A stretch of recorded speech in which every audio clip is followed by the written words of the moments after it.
Good afternoon, this is Teacher Patrick, and today we're going to look at Chapter 13, Waves. But not least, we'll be looking at the intensity of a wave. Now, the intensity of a wave can be defined as the power over the area of the wave.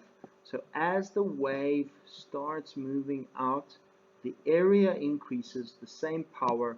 So what we have, because the area becomes bigger, the same power, the intensity decreases, okay? And now if we think about it, it's going to be watts per meter squared as the unit, okay? We can also relate intensity, symbol I, okay, to the amplitude,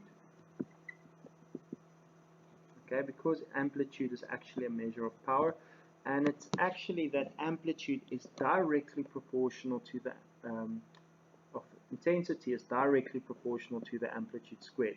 So then I is equal to a constant value, a squared.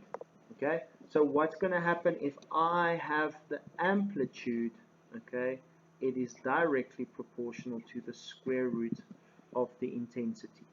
Okay, so if I double my amplitude, twice the amplitude, I'm going to double, okay, and I'm going to have basically, if I take 2 in here inside the square root, I'm going to have square root 2 of my original intensity.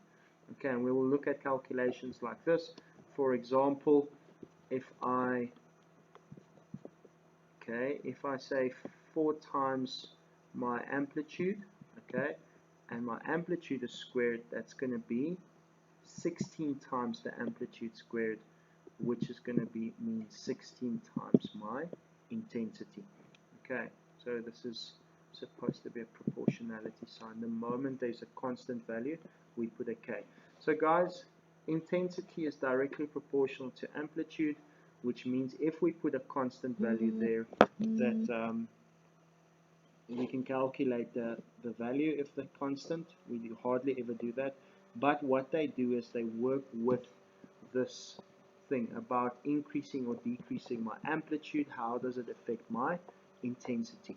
Okay, so if I double my amplitude, it's going to be double squared, so it's going to be 4 times the intensity.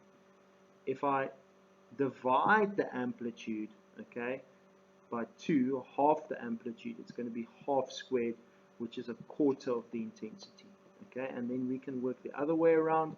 If I double the intensity, okay, then I need double the amplitude squared, and double the amplitude squared would be the, then I would calculate to put the, so twice the intensity, okay, would be directly proportional to twice the amplitude squared. And if I want to calculate what's going to happen to the amplitude itself, remember amplitude and amplitude squared is not the same thing, I will have to move it inside. So twice the intensity will then equal the square of 2, which is 4 times the amplitude. Okay, so that would be it. So if you've got any further questions, please let me know. We're going to break down this into a few lessons and we're going to look at it. Thank you and goodbye.